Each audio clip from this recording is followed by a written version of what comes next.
Olá, bem-vindo. Que bom que você está aí do outro lado, aqui da tua TV Camoaso. E você acompanha a segunda parte da entrevista aqui com o radialista Renato Gaúcho. Renato, me fala uma coisa, vamos falar um pouco sobre o quadro de maior audiência do teu programa, que é a história. Como é que é a música da minha vida? Esse quadro foi criado por você? Você já encontrou? Na realidade, histórias sempre foram contadas em rádio. Eu não inventei essa coisa de contar histórias. O que eu fiz foi, digamos, concentrar as histórias no aspecto sentimental, efetivo do relacionamento homem-mulher, né? Há histórias de terror. Na minha infância eu me lembro que eu ouvi histórias, inclusive tinha história de detetives, como há seriados na televisão. A única inovação, digamos assim, é que eu me dispus a contar histórias de amor com todos os ingredientes que fazem parte de uma história de amor. Ciúme, casamento, separação, traição, etc. Então você transformou numa maneira sui generis, né, de comunicação e ampliação da possibilidade criativa também, né? Desenvolvendo as emoções. Na realidade, o engraçado é isso. Na realidade, a ideia inicial nem era fazer uma história tão longa. Sim. Na verdade, tem esse nome, A Música da Minha Vida, porque a ideia inicial era ter uma música como estrela do quadro, né? Então você que trouxe o nome. Sim, Okay. Porque a ideia do começo era a seguinte, era rodar uma música antiga, um flashback, como se diz, e para justificar a execução daquela música antiga, um ouvinte dizer alguma coisa que tivesse a ver com essa música e que o fazia recordar do passado. Então, eu comecei a pedir para o ouvinte, eu disse, olha, se você quer ouvir uma música antiga que marcou na tua vida, você peça a música e diga por que essa música marcou. Aí a pessoa escrevia, olha, essa música marcou muito meu namoro com a minha esposa, aí a gente namorou 2 dias, coisinha assim de 4, 5 linhas, né? Coisa de 40 segundos, 20, e tocava a música. Mas o que começou a acontecer é que as pessoas começaram a escrever cartas cada vez mais longas e eu percebi que elas se concentravam mais na história do que na música. Tanto que numa determinada altura tinha gente que esquecia de pedir a música, não pedia música e só contava história. Aí você teve que readaptar. Aí eu percebi, olha rapaz, o pessoal quer contar a história. Então eu meio que adaptei, não mudei o nome, continuou sendo a música da minha vida. Sim. Mas mudou o estilo e foi legal porque eu percebi aí essa necessidade que a pessoa tem de contar o que aconteceu com ela e de relembrar enfim, o amor do passado, e por isso que ele se estendeu. Começou com 5 minutos, foi para 10, 15, 20 e hoje vai 25, 30 minutos. Entendi. Você falou uma coisa interessante quando eu fazia a pergunta, né, de que o ofício de contar histórias e o uso da narrativa oral aparece já desde tempos imemoriais, né? Sim, E constitui-se também um dos principais fios condutores da história da humanidade, né? Muito interessante isso. É verdade. Na realidade, isso se reporta também à radionovela, né? Havia as radionovelas que no tempo não havia televisão. Nossa, as radionovelas eram um sucesso assim Estrondoso. Né? Estrondoso. E o meu grande sonho sempre foi, desde o começo, fazer radionovela. Sim. Só que radionovela é uma coisa que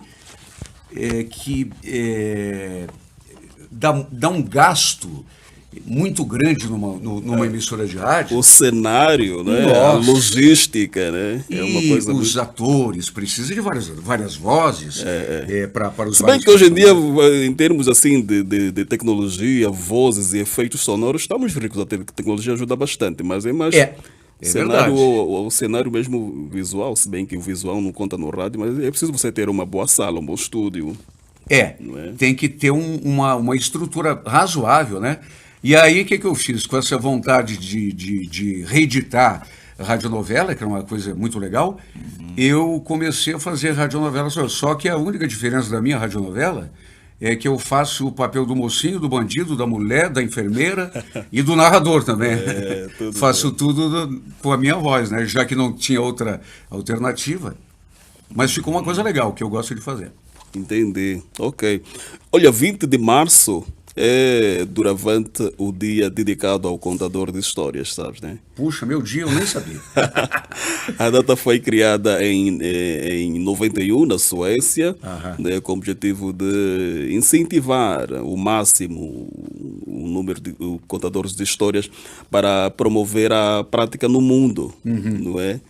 E a gente estava falando aqui de histórias e é interessante, né? Qual é a importância que você vê das histórias para a divulgação, enfim, massificação da cultura popular brasileira? Como que eu vejo? Olha, eu acho que o contador de histórias, ele é um... Aliás, não é o contador de história. Na realidade, o radialista, quer ele conte histórias ou não, de uma forma ou de outra, a gente conta história, ou real, ou fictícia, ou policial, ou de terror, ou sentimental. O radialista, ele tem ainda, embora o rádio tenha perdido espaço em função de outros meios de comunicação e outras mídias que apareceram, sobretudo a internet, né? Ele tem ainda um papel importantíssimo, principalmente o contador de histórias, em relação ao nicho de pessoas, né? Porque o contador de histórias, ele vende sonhos, né?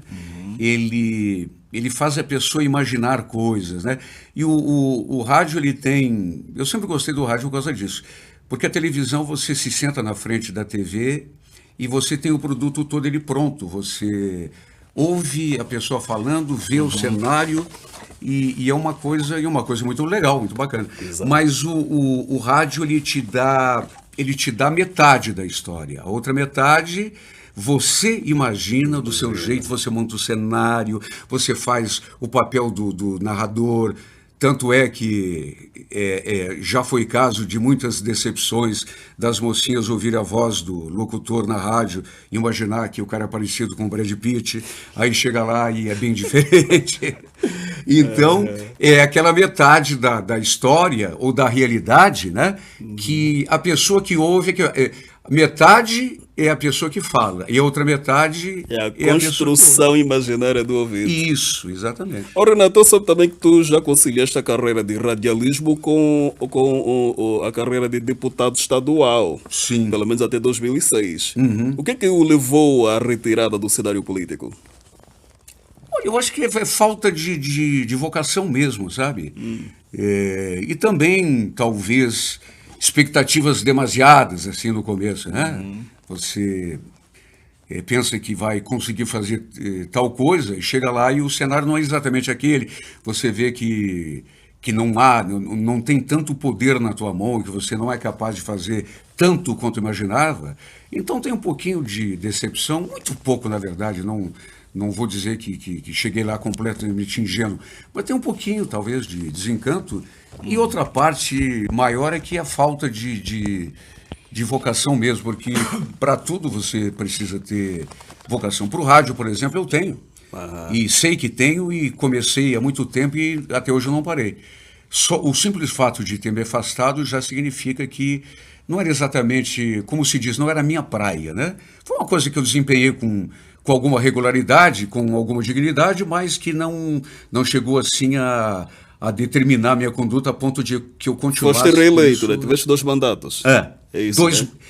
Na realidade, eu comecei como vereador em Curitiba, aí meio mandato, foram 2 anos, aí na metade houve a votação para deputado e eu me candidatei a me eleger, então foi meio mandato de vereador e 2 de deputados, totalizando 10 anos. 10 anos, da carreira política. Ok. E hoje não pensa em voltar? Não penso. Não digo que desta água não beberei, porque a cada dia um acontecimento novo, né? Pode de repente acontecer alguma coisa que me faça enfim, repensar, voltar né? atrás, Voltar. pensar. Mas não creio não, não creio não. Acho que minha carreira política vai ficar com 10 anos mesmo e está E por falar em definitivamente carreira acabada. política, qual é a tua leitura que tu fazes do momento político, da turbulência política que o Brasil hoje enfrenta? Puxa, mas é o que todos nós estamos vendo, né? Muita bagunça, muita roubalheira, muita desonestidade, muita insensibilidade com a necessidade das pessoas e muita preocupação com o próprio bolso, com o poder. E não que tenha sido diferente no passado, Sim. é que nós estamos vivendo um momento que as coisas estão aflorando, né? Estão aparecendo mais, né? Mas a política sempre foi assim um meio, digamos assim, que dá margem a que se criem esses tipos de acontecimentos. E repito, era uma coisa que acontecia que não se mostrava tanto, que hoje está se descortinando, né? Mas é lamentável, eu acho muito ruim, porque as pessoas acreditam tanto assim, né? Quando votam, né? Sempre aquela esperança, né? Esse cara aí vai melhorar. porque a pessoa, para se eleger, ela faz promessas, né? E então as pessoas ainda hoje acreditam. Então é lamentável, é lamentável. Mas eu acredito sempre, Fernando, que a gente não deve ter muita fé na política, não, viu? Eu sou de uma filosofia de que, claro, quanto mais políticos honestos e competentes, melhor, lógico. Mas eu acho que a gente deve levar fé no nosso trabalho sempre, viu?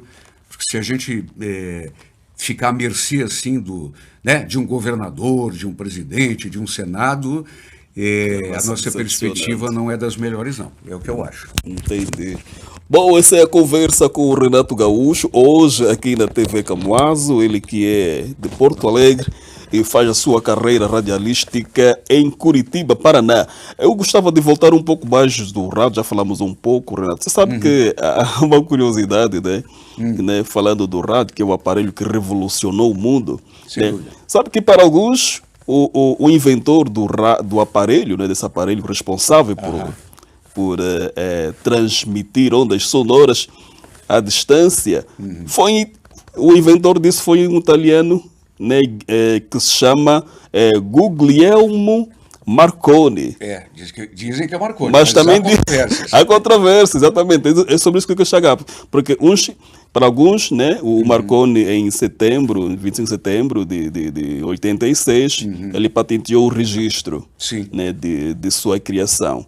Só que a data ficou conhecida como o Dia do Rádio, claro. Mas há algumas, né, que para alguns, o verdadeiro inventor foi um austríaco, né, americano, chamado Nikola Tesla, em quem Marconi baseou boa parte de sua invenção. E outros acreditam que o inventor do rádio veio de um brasileiro, né, só porque ele teria emitido os primeiros sinais radiofônicos 2 anos antes de Marconi. Sim.